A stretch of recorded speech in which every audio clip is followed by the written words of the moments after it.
On today's JMO with Josh and Joe, the Super Bowl is set. The Super Bowl is set. I'm thinking about putting my money on the red team. On the red team? On the red team. I think that's where I'm going to go for. And I think you'll win. I think I got a pretty good chance. So we talk about the conference championship games. It was a wild ride.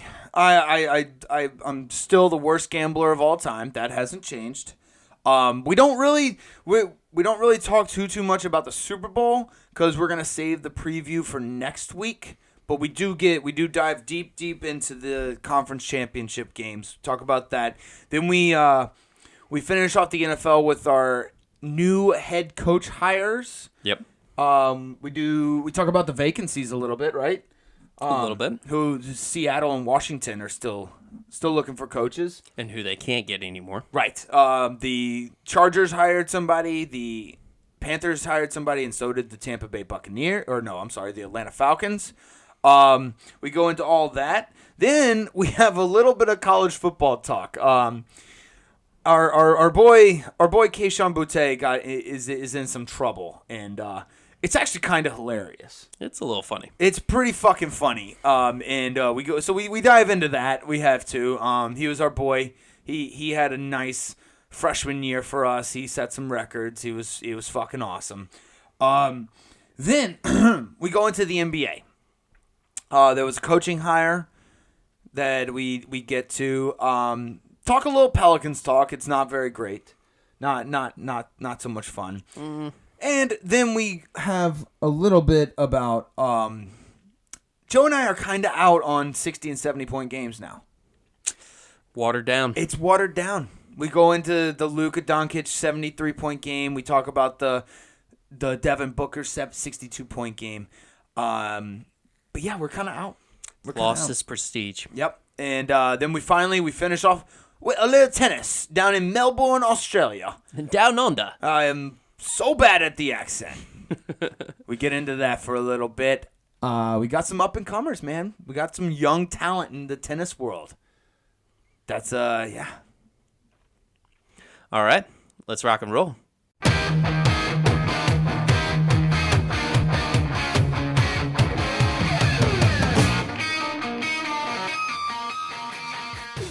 Welcome to JMO with Josh and Joe. It is Tuesday, January 30th, and Joe, the Super Bowl is set, and I'm gonna root for the red team.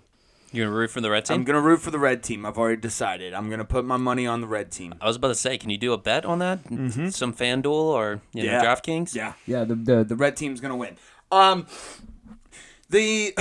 So 49ers versus the Chiefs. This is Super Bowl. Last time there was the 49ers versus the Chiefs. It was an election year.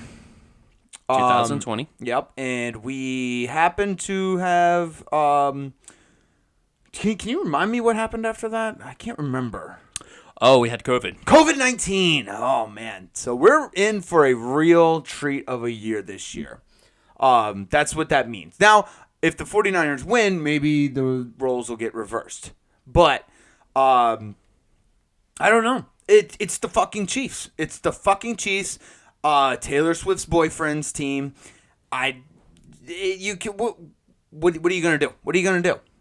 I mean, the difference is, I guess that there are a couple of differences. So the 49ers in 2020 were quarterbacked by Jimmy Garoppolo. Mm-hmm. They did not have Christian McCaffrey, right? Nope. And let's see. Who else? They didn't have Christian McCaffrey. Was Brandon Ayuk there? I don't know if Brandon Ayuk was there. They still had a decent defense. I actually think Brandon Ayuk was still in college because I think Jaden Daniels was throwing passes to him. They had that highlight reel. Back then, huh? I could be wrong, though. Anyways, so this is basically the opposite of what America wanted. I think this was done on purpose. Yep. This is done on purpose. We'll talk about the games. But it's just I don't know what to say. All right. I'm really disappointed in myself because again, Joe, I can't say this enough.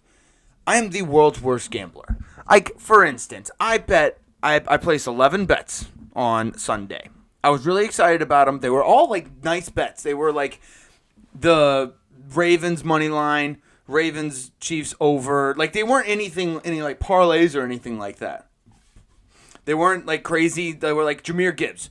Over under, what is it, 65.5 points. Or 65.5 rush yards. Something like that. They weren't, like, I had, like, 2 parlays sprinkled in there. That's it. I lost 10 out of these 11 bets. The only one I won is the one I put the least amount of money on because I really didn't want it to happen, and that was the San Francisco 49ers money line. That was it. So you're saying we could actually have, like, on this show, we could have actual betting advice, but it wouldn't be a professional betting advice. It would just basically be a fade betting advice. Right. You could make a game show out of my bet slips. Mm-hmm. They're so bad. They're so bad. It's just mind-numbing how bad I am at sports betting. And, like, all I do is sit there and watch football and keep up with sports and play fantasy and do everything. I watch the Pat McAfee show. I watch Get Up every morning. I'm sitting there. I'm literally watching talk shows. People talk about sports all the time. And I still can't fucking gamble to save my life. I don't know what it is. The Ravens money line. The Niners Lions under.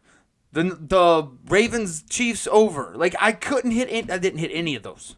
None of them. You're having trouble with the script, but I think that's because they put a twist in the script, the NFL script. So they emailed me the wrong script. So obviously, like, everybody knew that the gig was up as far as the Super Bowl logo was forecasting what the teams were supposed to be. Mm-hmm. So the NFL obviously is like, all right, we got to do a cancel on that because people are on to us. Yeah. And then who better yet than Kansas City, home of the Taylor Swift, who has actually generated $334 million extra this year. I completely 100% believe that. Yep.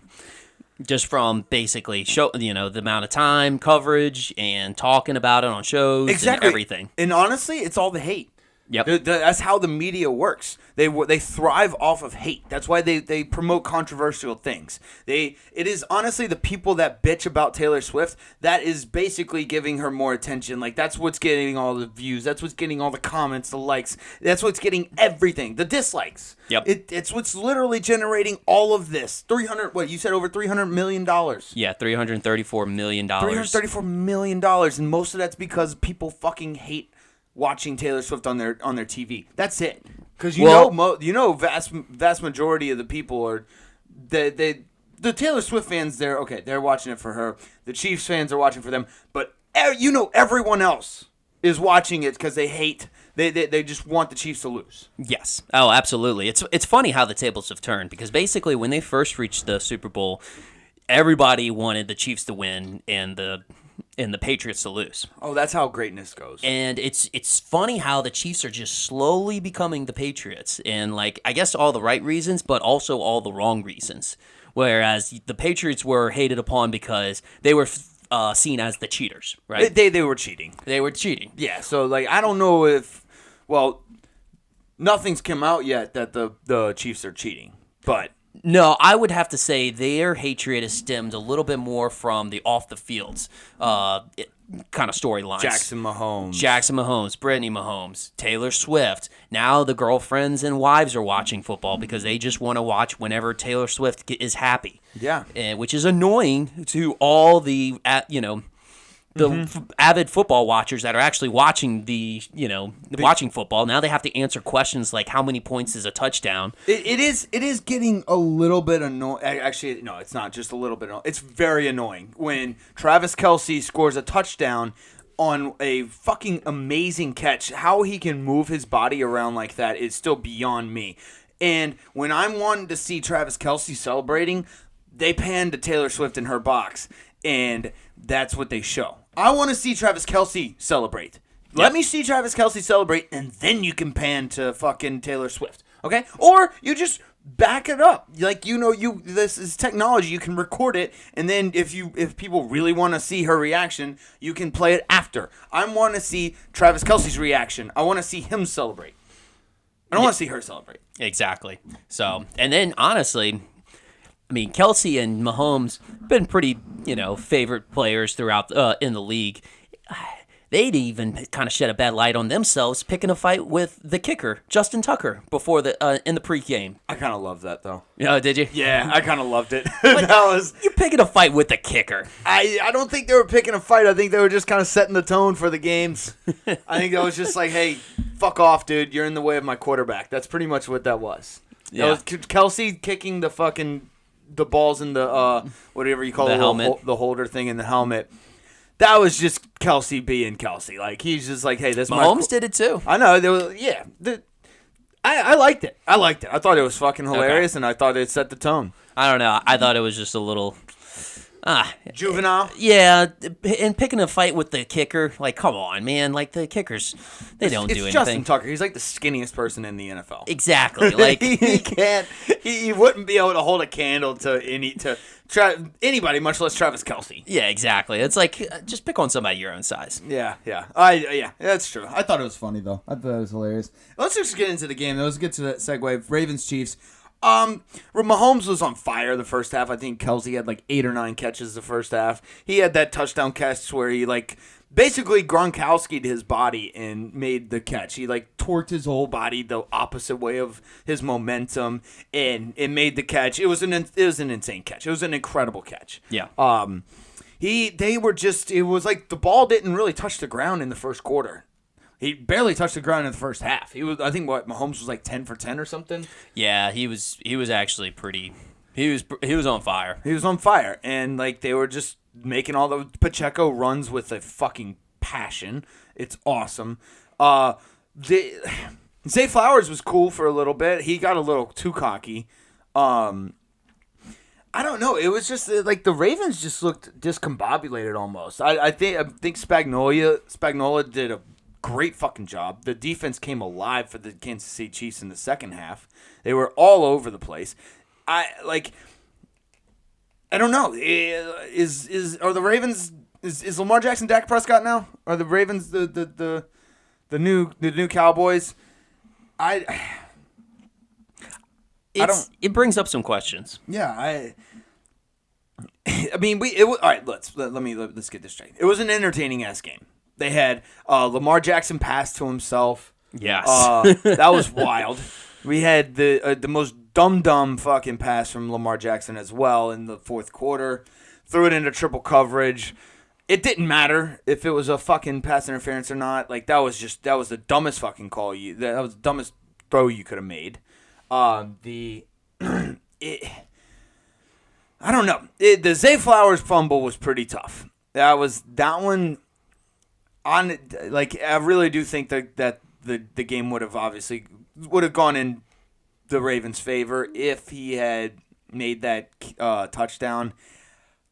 I just noticed that whenever Zay Flowers and the Ravens do it, there's really nothing talked about it. But when the Kansas City Chiefs do something like that, where the ball goes out of bounds, it's like, oh, the NFL is contemplating changing the rule. And it's like, come on now. Yeah.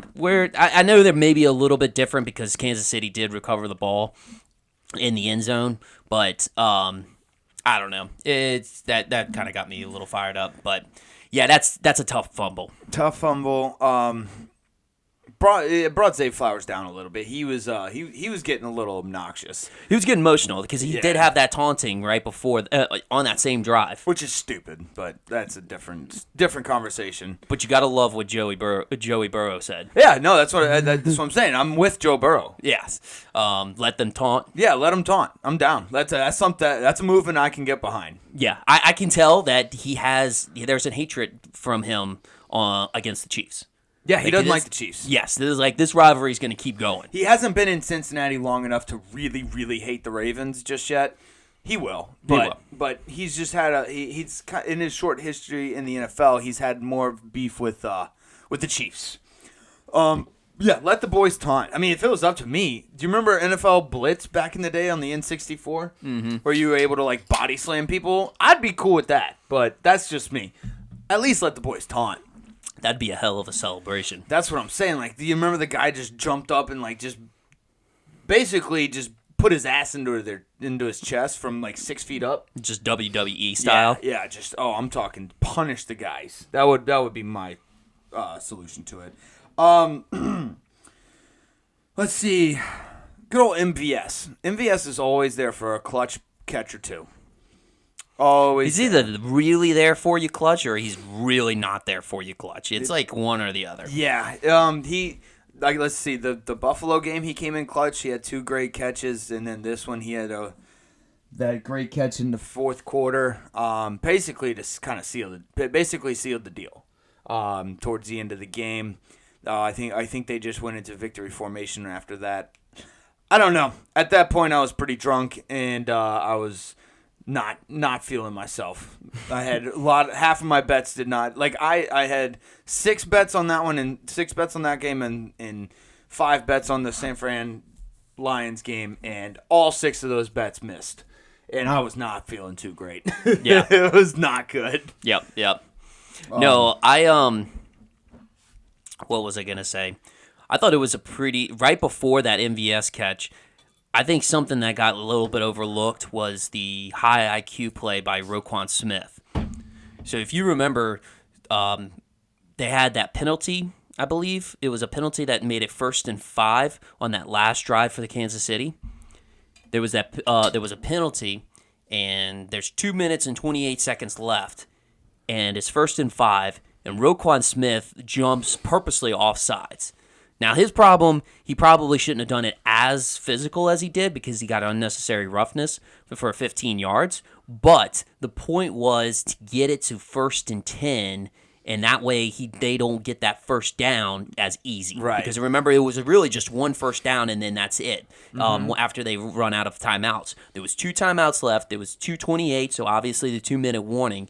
And he reset the downs to a 1st and 10. Right. So it'd be harder to get the first down. It'd be harder to get the first down. Now, obviously, they were able to, but I think that got overlooked because... Big brain play. Yeah, I thought it was a big brain play, and I think if it really would have worked, that would have been a big highlight of it. Yep. I love those, like, little details from, like, these very, very experienced, very smart players. It just shows you, like, how...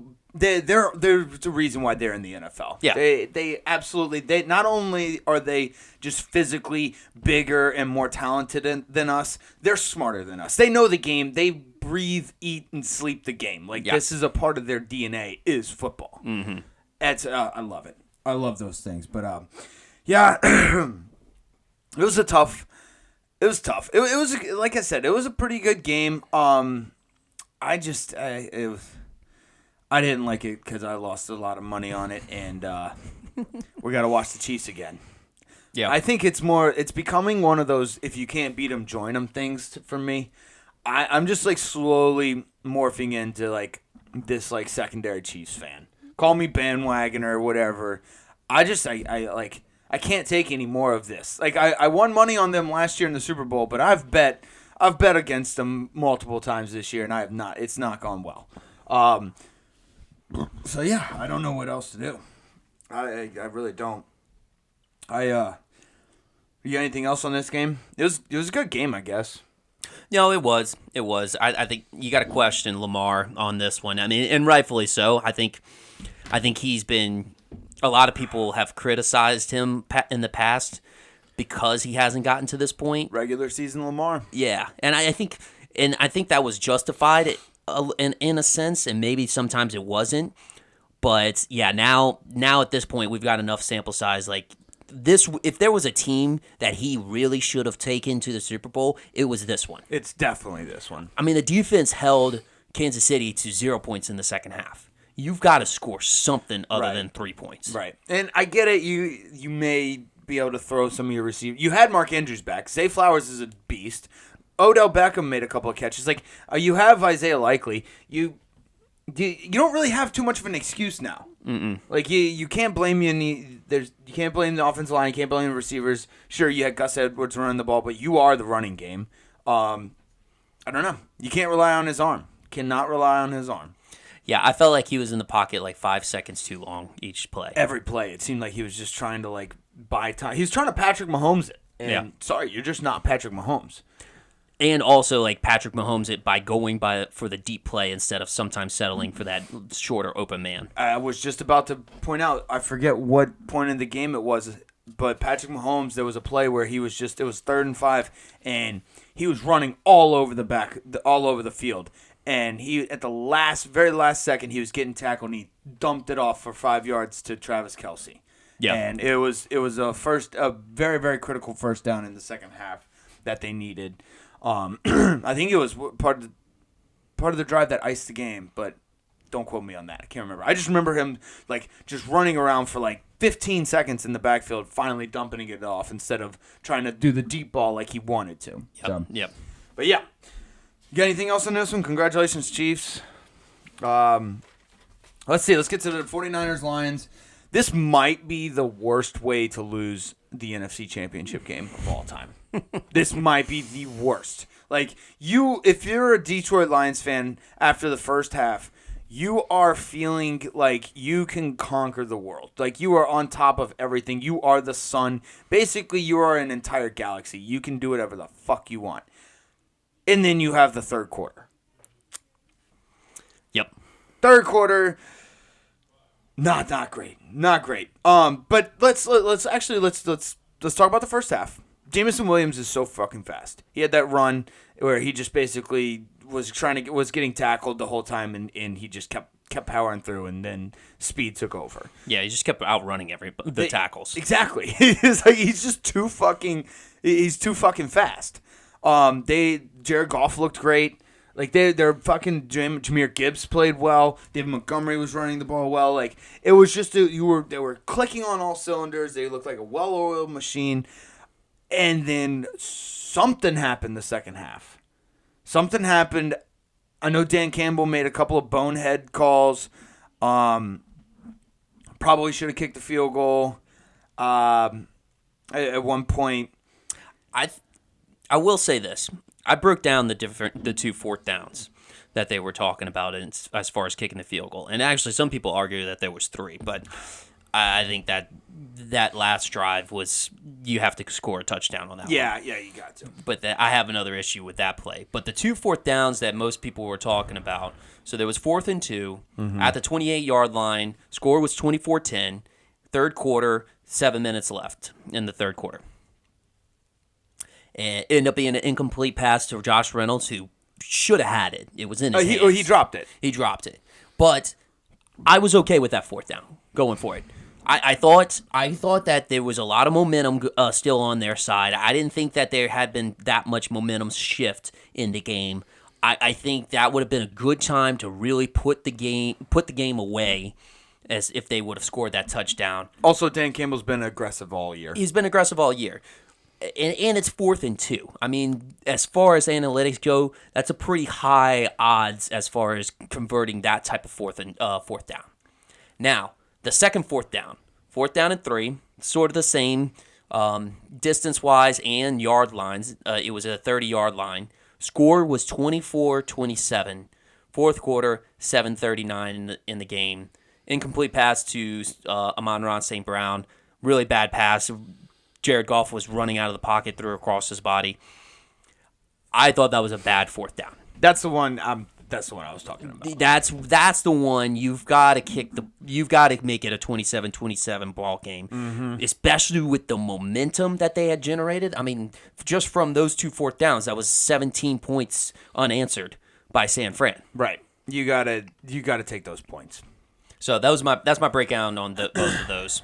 Yeah, I mean, but you can't really you can blame Dan Campbell all you want, but he took Detroit to the NFC Championship game. Oh yeah, how many other teams can say that? One. That's it. Yeah, that's it.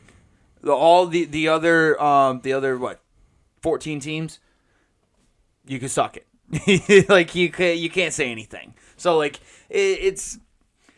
And I'm glad Ben Johnson's staying. I'm glad they're gonna try and run it back next year. They'll probably keep all the same guys. I think it's good. the Lions need another shot. Even though Dan Campbell did say afterwards, he said this might have been our only shot. I don't know I don't know if that was emotions talking. I don't know if I think that was statistics talking. I think so, because like if you think about it, that's a lot of people's chances. Like, think about how good that Atlanta Falcons team was in 2016, and have never even gotten close to that same point since. Mm-hmm. I think a lot of it's but I don't think that was the problem. I think it's you don't say that. Even if it is a possibility, just you don't have to say that. Yeah, I guess from a coaching standpoint, yeah, you're right. And like a team morale, you're technically correct. You don't have to say that, but the San Francisco 49ers, we got to talk about this. They got some lucky breaks. The Brandon Ayuk catch off the face mask was that's tough if you're a Lions fan. That's real tough. That's pretty fucking tough if you're a Lions fan. Because it wasn't one of those things that it was like the last minute could have been an interception. Like that, you could tell when the receiver and the defender come on screen, you were like, oh, that's going right to the defender. Right. Yeah. No, that should have been an interception. I was also thinking, like, is this like, for if you're a Detroit fan, are you like, I wouldn't say happy about the season, but you kind of got to be proud. Or is this like the most Detroit way to lose a fucking NFC championship game? No, I think you're proud. This is the most Detroit way of losing an NFC championship game, though. Like, for real, man. If there was a way Detroit could lose an NFC championship game, this would probably be it. I guess you aren't wrong. I guess if you're it depends on if you're a glass half full, glass half empty type of person, but I was thinking about that. I was like, man, that this might be the most Detroit way of losing this championship game. But here's the thing. You have something to look forward to next year because, like I said, Ben Johnson's still saying, Dan Campbell's coming back. You're going to have everybody coming back. You might have to pay Jared Goff. I think they're going to have to pay Jared Goff. That might be an issue, but I think you're going to have Amon-Ra St. Brown. You're going to have Jameson Williams. You're going to have Laporta. Laporta's on his rookie contract. I think you'll still have Jahmyr Gibbs, rookie. David Montgomery, he might go somewhere, but you have Jahmyr Gibbs. Yep. He's a fucking monster. I don't know why they didn't use him. He did have a bad fumble. That was a bad fumble. That was a really bad fumble. Because San Fran was already getting momentum, scoring up to 17 at that point, and then they just got the ball back, which was able to tie it at that point. That was huge. Yep, that was bad. Brock Purdy, we got to give credit to Brock Purdy. Brock Purdy played well in the second half. I did not think he would be able to lead. A system quarterback can't lead a comeback like that in the second half. No. Actually, he did probably what Lamar Jackson should have done. Yeah. Was start running when the pocket broke down. Mm-hmm. Like, we're not telling Lamar Jackson not to stop running. I think the critics were just trying to see him be more of a passer, which he developed a little bit more so. But, going back to Brock Purdy, that man, he will stand in the pocket, but then in the second half, he actually started really, breaking down when the defense broke down, was getting elusive and getting some key first downs. I know. Yeah, he really was. Because we were talking about that last game when they were playing the Jesus, why can't I think of who they played? The 49ers played the last week. I'm blanking on it, in the too. division round. They played Green Bay? Yeah. Yeah. So they played Green Bay, and he was, like we were talking, he stood around the pocket for what seemed like hours. Yeah. And then this one, I don't know. Maybe maybe Kyle Shanahan was like, hey, listen, if it ain't there, go. You know, because that it sounds like something a coach would say, right? I'm not like a locker room guy, but it seems like that's what something he would say. Yeah, and I feel like that was halftime adjustments too, because that's when Brock Purdy started making all those runs. I think 46 of his 51 yards was in the second half. Yeah, that's probably right. Kyle Shanahan was just like, hey, bud, if you don't see it, man, go. Just go. They were probably like, hey, look, you don't have a QB spy. No one's looking at you. The defense is playing man. Like, just go. Yes, go. Which, it worked out. Let's see. The last thing I had on this was, dude, they need to make it a little bit easier to get an onside kick. It's basically impossible. It's impossible to get an onside kick. Like, what are they supposed to do? You know what I'm saying? Like, I don't like how I get it. They're trying to make it safer, blah, blah, blah. Don't make NFL safer. Stop. Let's stop making it safer. I don't like it. It's actually, I think it's having the opposite effect because the more the NFL's becoming safer, the more injuries we have. Yep. So stop. Just let us play fucking football. Just let the boys play. Let the boys fucking taunt. Let's go. This is fucking football. This is gladiator shit. At least we're not killing each other like the fucking Romans did back in the day. That was sport. That was sport back in the fucking Middle Ages. Not Middle Ages. The Roman times. Yeah. I don't know what the fuck they call that. But yeah, let the boys play. Yeah, make an onside kick a little more possible.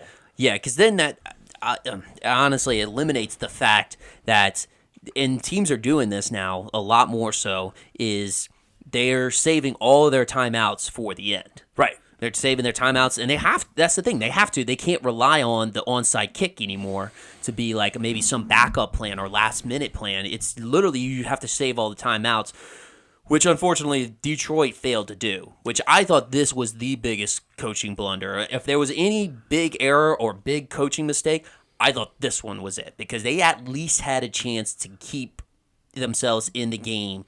In 3rd and 1, with the clock stopped, they decided to run it. And had to take a timeout and because of it. Yeah.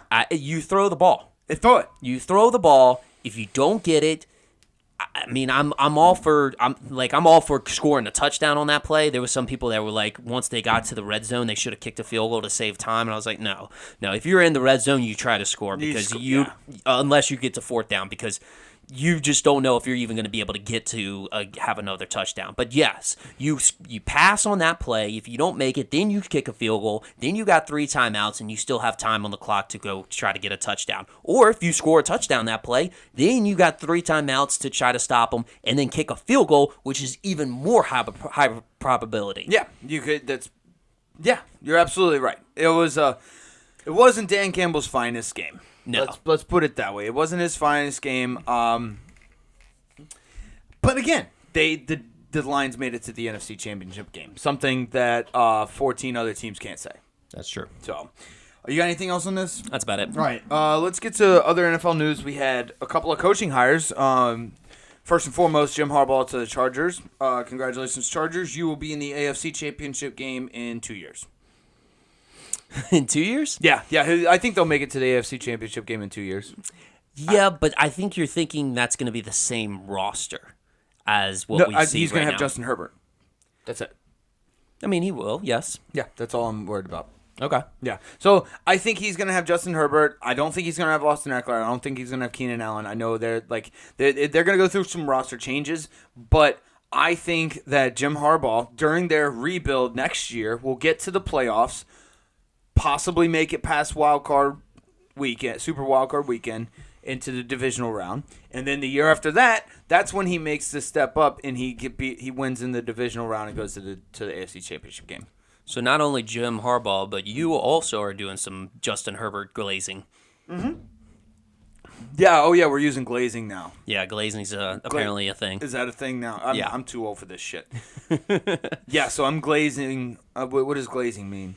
Kind of like just overexcited, just like kind of metaphorically sucking their dick. I was about to say, it sounds like a dick sucking thing. It's a dick sucking thing. Okay. All right. Cool. All right. I'm not gonna go into any more detail. Okay. Yeah. All right.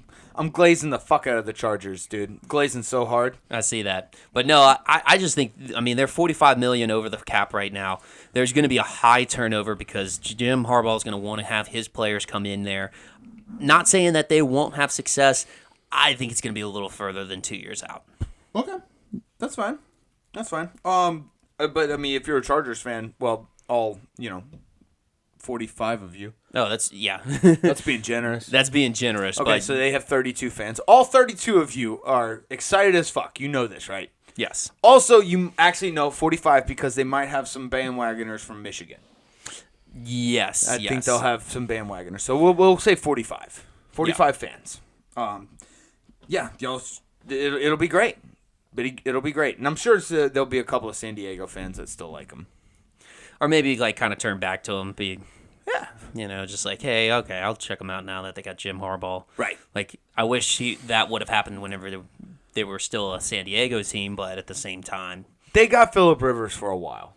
And they had Norv Turner. And they had LaDainian Tomlinson. Yep. Antonio Gates. Dude, Sean Merriman, they had fucking badass players to watch. Yeah. They have nothing to complain about. They had Lorenzo Neal, the best fucking fullback of all time. Come on. Come on, dude. Y'all had the fucking GOAT team. Anyways, let's see. Other ones.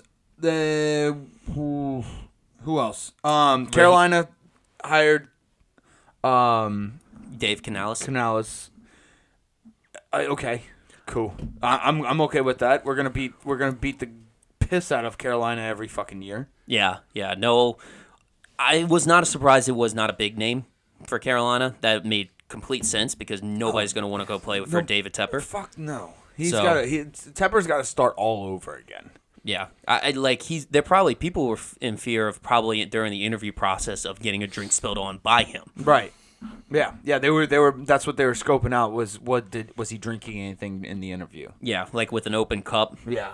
Maybe with they wanted to get out of the trajectory of him being able to fling something on him. Yeah, he probably. You know what? I'm sure. Like if I was in an interview, and I saw him with an open cup, I'd be like, "Can you change that to a bottle, please?" Right. Or like I would pretend like I was afraid of COVID and want like a plastic screen. Ooh, there you go. Put a plastic screen up because I think David Tepper, he'd be sharing and spilling drinks everywhere. He might have the cocoa. Yes. Yeah. So that's probably what happened there. Maybe come with your own chair that comes with this screen. Yeah. Built in. Oh, just flip it out. Yeah. Like one of those lawn chairs except it flips out with the screen protector. Yeah. Yep. Not a screen protector, a protector for your face. Yeah. That's probably what it was. Okay, cool. That's how you interview with David Tepper. But yeah, I'm not worried. I don't care. Yeah. I really don't care. I don't really know much about him, and I don't care. Other than he was Tampa Bay's offensive coordinator. Yeah, he doesn't really strike fear. He was only the offensive coordinator 1 year. Before that, he was Seattle's quarterback coach. Just not a lot of experience, but like I said, again, don't really see this being. I did not see this being a big time head coaching gig for any big names out there. Also, he's inheriting Bryce Young, so tough. I'm a little bit more of a fan on Bryce Young, but that's neither here nor there. Nobody likes Bryce Young. Anyways, let's see. We had Raheem Morris getting hired as the Atlanta coach. Again, cool. I'm not scared. Yeah, both of these hires did not advance very far off from the NFC South. Like like we said, Dave Canales was basically the OC for Tampa Bay, and then Raheem Morris. He's been in the NFC South for years. So right? basically, when he was the Tampa Bay coach for like 2011 to 2013, didn't do terrible. See, but I completely forgot about that. yeah, I think he was like one of the youngest head coaches too at that time. Whenever he got hired, so obviously I get it. He's grown up a little bit and matured a little bit. Had was under the tutelage of Sean McVay. Got the Rams defense turned around pretty well. So obviously he's due for another head coaching job. But then he was the interim coach when Dan Quinn was fired for going 0-5 at the start of the season. He finished up the season 4-7. Didn't get the head coaching job. That was crazy. I still can't believe. Like I remember that. Like Dan Quinn went to the Super Bowl and then what was it? Like 2 years later was started 0-5 or something like that. Yeah, that's wild. Yeah, that is insane. The coaching turnover is it's insane. It's I can't comprehend it in the NFL now. Like it's becoming like a fucking car dealership now. Like you're just like employees in, employees out. Yep. Employees in. Oh, you don't do well. You don't meet quota. Like the quota is so fucking stringent and strict now. Like if you don't win a certain amount, if you don't win double-digit games, you're done. You're toast. Fuck you. Like shit. This is insane. It's almost as if like Bill Belichick and Andy Reid have ruined it for everybody. Ruined it. I mean, hell, they were trying to get rid of Nick Sirianni, and he had just been to a Super Bowl. But Philly fans are fucking toxic. Yeah. I'm done calling them crazy. I'm done calling them whatever. They're fucking toxic. They are like the toxic fucking girlfriend or boyfriend. They just basically they attract everything they don't want. Like since Doug Peterson, they have just been it's been absolutely ridiculous. Their demands. And it doesn't matter if it's the fucking Eagles. It's the fucking 76ers, the Phillies, the Flyers. The fucking Philly fans are toxic. That's it. That's the only way I'm gonna describe them from here on out. Y'all are toxic as fuck. But yeah, let's see. We still have Seattle and Washington coaching vacancies. Ben Johnson is apparently staying in Detroit, which is good because Eminem had a diss track already being written. Okay. Yeah, Eminem was about to diss the fuck out of Ben Johnson. Oh wow. Yeah. Because he was leaving. Yeah. He was like, once Ben Johnson said he was staying, Eminem was like, all right, I'm gonna stop writing my diss track now. I was in the middle of it. Okay, so maybe he just changes the lyrics up to criticize him for running it on 3rd and 1 at the goal line. Yeah, but was that him or Dan Campbell? I don't know. He's the offense coordinator. He is the offensive coordinator. That is true. He could, I guess he could switch up the lyrics. But, yeah. And then Bobby Slovic for Houston is staying as well. Yep. He was a hot name as an offensive coordinator for the head coach. Why doesn't the Commanders just hire Eric Bieniemy? What's up with that? Is he just like the perpetual coordinator? Like he just won't ever get a head coaching job. I guess not. I mean, this was supposed to be his time to like. That's what I thought. His time was after the Chiefs. I mean, because he went to Washington to prove himself. I guess he doesn't have enough sample size, and plus, the Washington Commanders offense. Let's be real. Like Scary Terry's good, but there's not like a lot that poses like a big threat from that offense. And I mean.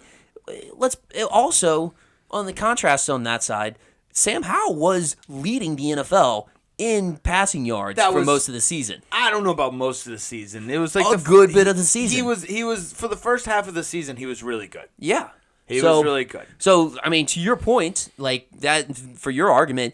That should warrant a little bit like of a head coaching position. Like he proved himself in 2 different places. I don't think he wants it. If I'm being honest, I think he's completely content. Maybe the media's just like pushing him, and he's just like, no, like fuck off. Like I keep interviewing, and like I just tell him that I don't want it. Yeah, like I think he sees the coaching carousel every single year, and he's like, I want no part of this shit. I think that's what Ben Johnson and Bobby Slovic did, because there was plenty of jobs to choose from, and both of them were just like, no, fuck that. I mean, well, both of them are in like pretty damn good systems. Like if you're a Houston Texan, you're excited as fuck next year. Same with the Detroit Lions. Yes. So like you're in a pretty good. I think they're starting to see that like the NFL head coaching job, it's not what it used to be. Yeah, it's exactly. Not, like. You can get fired in one season. We have seen that happen we have seen a coach get fired in less than 15 games. Yeah. In one season. Like Urban Meyer got fired after 14 games. He did put his fingers in some girl's booty hole. And he kicked his kicker. And he is kind of a piece of shit. But my point is like the head coaching jobs in the NFL, they're not what they used to be. Like it's almost like it's some guys are just starting to know their role. They're a coordinator. They don't want to be, and honestly, I don't blame them. The head coach gets so much of it's so much heat. So, anyways, you got anything else, bro? That's about it. We went on a little tangent there on NFL. Let's get. I want to touch on this little nugget of college football. So our boy Kayshon Boutte. He's one of us. He loves gambling. Yeah, but maybe not exactly like one of us. He's just not very good at doing it. Well, or being discreet. He's not okay. Yeah, he had a dum. He kind of went. It was a little dum. So the story is Kayshon Boutte, when he was at LSU, he was under 21. And he was using the alias account to get around the age requirements. Okay, so he had placed more than 8,900 bets before he turned 21. Jeez. He used the name Kayla Fortenberry. Kayla Fortenberry. I like going as I like the name. I just don't like, and the girls might get mad at me on this one. I don't like how it was a female name. I think it should have been a male name that wasn't the same letter as what your name starts with. I think you should have done like Jason or something. Okay. Jason Fortenberry, that would have been better. His username was kayshon boutte 01. What are you doing? When I saw that, I literally thought of the Shaq meme whenever he's standing behind like a skinny ass tree, and you clearly can see it's Shaq, but he's trying to hide behind it. Yes, that's exactly what that username screams. Yes. You are Shaq trying to stand behind a fucking skinny tree to hide. That's dumb. So, what happened was when he was in Foxborough and at the Patriots, apparently they don't have the sportsbook apps. It's not legal there yet. So, he recreated a new account using the username kayshon boutte 07. And he used the exact same debit card for this new account as he did the old account. Jeez and Pete's. And it was flagged, and the FBI looked into it and found that it was the same fucking It was Kayshon Boutte that had placed over 8,900 bets before the age of 21.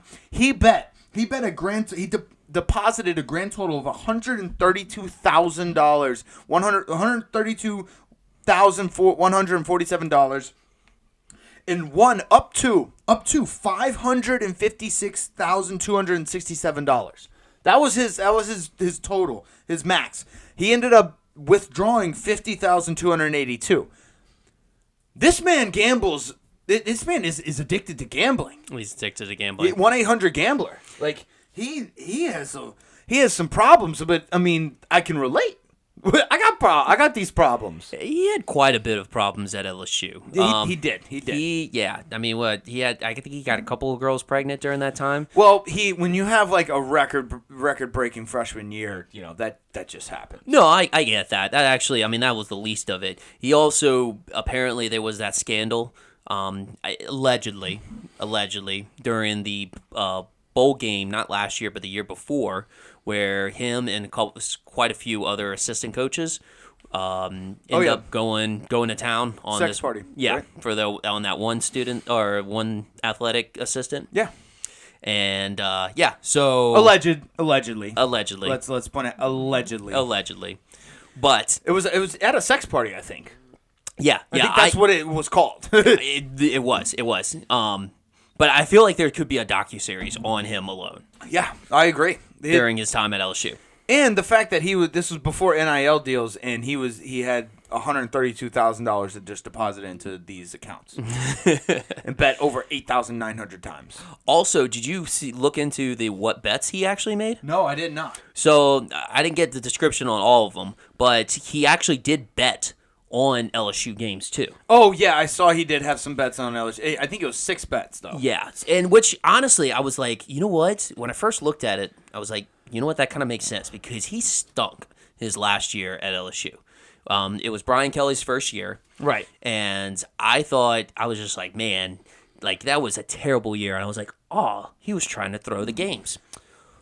Well, this was his first bet on the Florida State game, first game of the season. He bet 80-plus yards and himself scoring a touchdown that game. And he did nothing. I think he had 15 yards and 1 catch.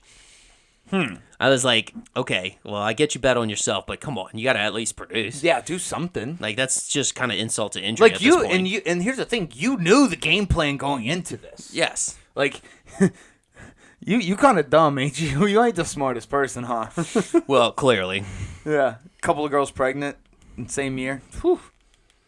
That's impressive. You got some swimmers there, bro. You got some swimmers. Got some swimmers. But I thought that was fun. Like, he's basically what I would be if I had a lot of money. Yeah, exactly. So I can't really blame him. Anyways, you got anything else on college football? That's a little nugget I had. That's about it. All right, NBA. Doc Rivers to the Bucks. It seemed like that was his plan all along. Hire the worst fucking coach, a coach that cannot coach defense. Hire the worst coach that nobody likes. It is impressive to get fired with a team that has the record that Milwaukee Bucks have. Yeah. It is impressive. They were 30-13. 30-13. When he got fired. That is impressive. Like, you have to be the world's worst coach to get fired. Look, all you had to do was, what is it? What's the word? Glaze? Yeah, glaze. All you got to do is glaze the fuck out of Giannis. Yeah. That is it. That's all you got to do at Milwaukee. Glaze Giannis, and boom, that's done. Yeah, well, that was the opposite of what happened. Him and Giannis went to town because I had to take a look into it. I was like, this just seems way too bizarre, and yeah, there was quite a bit of things, but I think there was about 9 different events that this one article keyed upon, and like I want to say 7 or 8 of them were Giannis based. Really? Yeah. Just like disputes between him and Giannis. I think there was like Giannis after one game was talking to another assistant going over plays like in front of a live camera, like trying like on what they probably should have done. I think one coach actually left at the beginning of the season because he already had tension and he was apparently like a long-time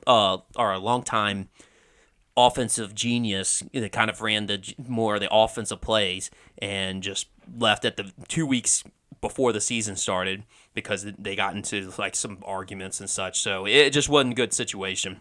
Like, how have you been around the NBA this long? Like the new age NBA with like, and by new age I mean like the LeBron era NBA, and not realize that NBA coaches are not like the Phil Jackson types anymore. Like they're not the Pat Rileys anymore. They're the Ty Lues. Okay, you have to buddy with the star on your team. Yep. That's just it's that simple. And you get in conflicts with the fucking best, arguably the best player in the NBA. Mm-hmm. Like Giannis is a fucking freak. I know we call him the Greek freak, but like he is. He really is. He's and you're gonna what? All you have to do is get along with Giannis. It's that easy. What are you doing? Yep. And honestly, because at first my initial reaction was like, is it just because they can't play defense? Well, Damian Lillard can't. He couldn't guard you. He couldn't guard me or you. I mean, that's true. But at the same time, also no other NBA defenses can guard anybody right now. It's like everybody's scoring everything. It's impossible, yeah. So that's why I figured. I was like, well, why fire him because of that? Because nobody else is playing defense. Well, okay, we'll get to that. I got a whole section on that later on. Okay. But yeah, I had to touch on that. Yeah, he's a fucking idiot. He's a fucking idiot. Just get along with Giannis and you're good. Although I do think this was all Doc Rivers doing because he wants to try and win another championship. He's gonna fuck that one up too. Let's see. The Pelicans sucked now. I mean, we called it. We said it was going to be a gauntlet at the end of January. It was a tough stretch. It is. I wanted to get at least one win. We're 2-5 in the last 7. Like we needed to. We beat the Jazz. We beat the Mavericks, and we beat who else did we beat? We beat the Suns. Oh no, we looked bad. No, we lost. We lost to the Suns. It was just. And then we just have a 3-game losing streak to the Celtics, Bucks, and Thunder. I know we should have beat the fucking Celtics. That game was the Pelicans would have maybe 3 losses if the third quarter didn't exist. That's so true. Yeah. And, we beat Charlotte. Big whoop. Yeah, I think that was like one of my big takeaways. Especially at the end of this month, is we got to beat the better teams. We're doing what we're supposed to do against the shit teams. We got to beat the better teams. We got beat by the Bucks. We got beat by the Bucks. Good. We got beat by the Suns. Like it. We did not look good. We looked good in the first half against the Celtics. We looked really good against the first half against the Celtics. We kind of hung around. we played really poorly against OKC. I am out on Willie Green. I think he's not a good coach. He's a player's coach, which is good. It's good, but there's sometimes he'll make substitutions that you're just like, why are you doing this? I don't like my coach to have a deer in the headlights look.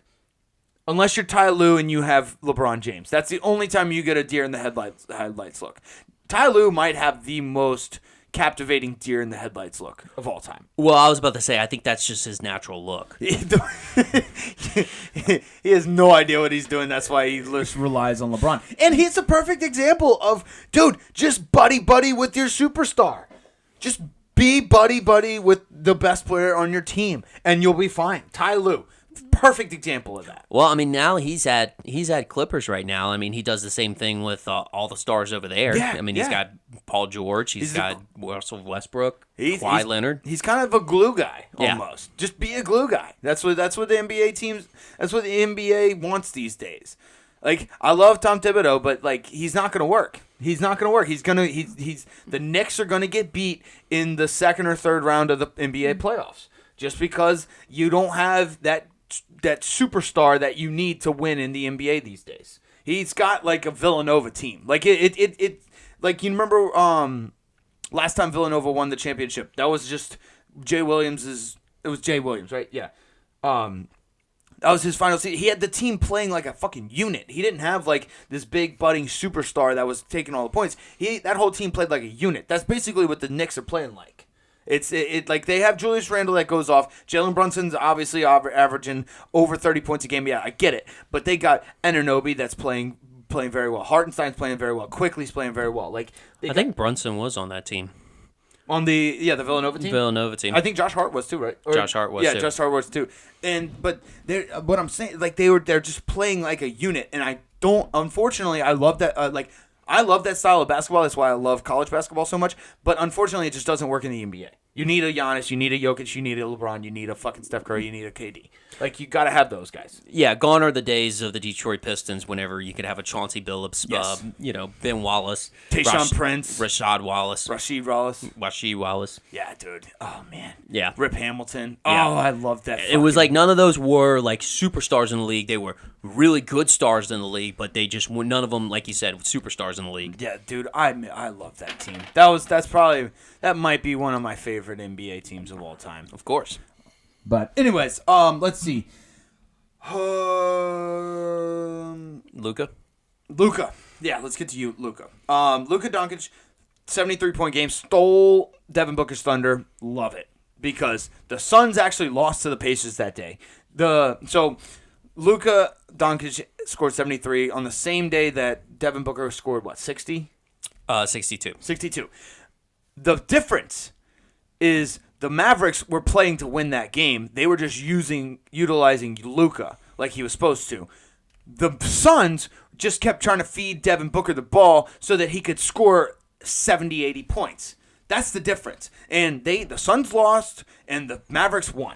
Like, I'm out on these guys scoring 70 plus points. Like, sure, it's kind of impressive. Yes, I get it. But if you're putting up a 60 burger, 70 burger, it's not impressive to me anymore. Like, the guys can't play defense in the NBA. They literally can't get in your space, in your personal space, without getting a foul called. It's not as impressive. If someone scored over 81 points in today's NBA, I would still regard Kobe Bryant's as more impressive. Oh, absolutely. Way more impressive. I think Kobe Bryant's 81 points is more impressive than Wilt Chamberlain's 100. I'll even go there. I'll go there. I mean, there's an argument to be made. I think Kobe Bryant's 81-point game is the most impressive scoring performance in an NBA game in history. I firmly believe that. And I'm like, nowadays I'm out. I'm out on these 70. Like, congrats, Luka. It was impressive. You scored 73. I'm not like it's like, all right, whatever, dude. Like, these guys are like, Joel Embiid put up over 60 points the other day. Put 70. 70, yeah. Like, it's just happening too often now because they can't play defense in the NBA. Yeah. Well, I mean, the average score seems to be higher. this year as well. Dude, so like the over-unders are at like 240 plus points every single game. Yeah, because the argument would have to be made is like whether like the players are just better nowadays, like just overall talent-wise is better, or is there a lack of defense? But if you look across the board, all the teams are scoring way more points than they typically do, which honestly, that means other players besides superstars are scoring more points than they typically do. So it has to be something with the defense. And yes, they have it's there's a fact. It's a fact. They've changed the rules. Like the rules have changed. They have changed in the last 20 years, drastically sometimes. Like, you can't even, like, if somebody's shooting beyond the perimeter, you pretty much can't get within, like, 3 feet of them. Mm-hmm. Or else you'll be like, oh, they're stepping on their ankle or something like that. Like, you like... impeding their shooting or their landing. Exactly. Again, it goes back to, like, keeping the players safe and blah, blah, blah. But we have more injuries now than we've ever had. Like, wake up, people. Just because you're trying to make it safer doesn't mean it's actually going to affect the players the way you want it to. I think iron sharpens iron. You need to practice and play tough in order to be tough. That's just how it works. That's how the human body works. It does. I don't know what else. I don't know how else to say it. But yeah, we got off on a little bit of a tangent. No, it's fine. I mean, honestly, I like the point that you were making as far as obviously it's a little watered down now because of each of the high scoring games. It's just, you're right. It just doesn't, I don't know. It doesn't feel the same. But I will say for your argument that Luka's 73-point game, probably the most impressive, was I actually broke down the numbers on this as well. Luka was 25 of 33 from the field goal. He was 8 of 13 from 3-point, 15 to 16 free throws, 10 rebounds, and 7 assists. Quite impressive. Like, he was still being active on the offensive scheme, just he was the center focal point. Devin Booker's 62-point game, 22 of 37, field goal, 6 of 12 for 3-point, 12 of 13 free throws, 5 rebounds, 4 assists. I know he doesn't really get a lot of rebounds, but I don't know. Still attempted more field goals. He was they were trying to force it to him. Right. And again, like, thank you. You kind of proved my point there. The Mavericks were out to win the game. The Suns were out to pad stats. Yeah. Then Joel Embiid, 24 of 41, 1 of 2 for 3-point, 21 of 23 for free throw. That's kind of impressive for a big man. That is impressive. 21 for 23. Like, there's not many people in the world that can do that. Yeah, and then 18 rebounds and 5 assists. I thought that was more impressive than Devin Booker's for sure. I agree. But Luka's 73. That's something. Again, like I said, I'm impressed by that, and it like hurts me almost that I'm like it's watered down like this because that was an impressive 73-point game, but it's just like, yeah, all right, we've already had a 70-point game. We had a 62-point game that day. We had a 60-point game before that. I was about to say Giannis had a 60-point game. Yeah, like or 64. It's just like we're getting these now. Like, remember back in the day, like if someone got 40 or 50 points, that was impressive. Yes. Like the fact that Michael Jordan was averaging 30 points a game was uber impressive. Yep. Nowadays, it's like, oh yeah, you got a 50-point game. Okay, that's a Wednesday for some people. Yeah, and that's what was it? I feel like Kobe's 81-point game was like 81% of the points, whereas now it's like the score was like 150. Correct. So like it wasn't even close to that same percentage. Right. Correct. Yeah, it was more like 60%, 50 to 60% versus 81%. You're right. But yeah, you got anything else on the NBA? That's about it. All right, one little nugget. Sinner wins the Australian Open. Janik? I don't know. He's an Italian redhead. That's weird to me. It's probably Yannick. Yannick Sinner. Maybe. This guy had a fucking run. This is good because he's a young guy. He's 24 years old. He beat Djokovic in the semifinals, and he beat Medvedev, two of the best fucking tennis players in the world right now. And he beat him. He's hot right now. He's hot. And it's not just his hair. It's awesome. I was watching some of his. He beat Medvedev in 5 sets. So he started off hot. No. Medvedev won the first 2 sets. He came back and won the final 3 sets.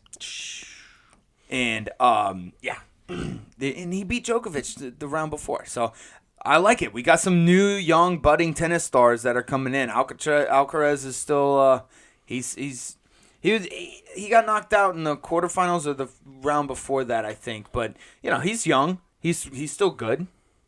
Well, I don't know. Tennis is in good hands, I think. I was about to say, I feel like sports in general is just turning a page. Yeah. Like, everybody is, like, turning a page. Like, who we used to saw early 2000s, 2010s, like, everything's kind of turning a page. Football's definitely turning a page. Well, I think the page has already turned in football. Like, we got Mahomes and Allen and Herbert and everybody, and Lamar, everybody now. Yep. We got these guys. And then, like, the basketball's already turned their page. Tennis. We got new guys in baseball like Bryce Harper and all them. So I think we're pretty good. We got another good 5 years, and then we'll see what happens then. Of course. So, you got anything else? That's about it. Alrighty, we will see everybody next week. Love y'all. Later.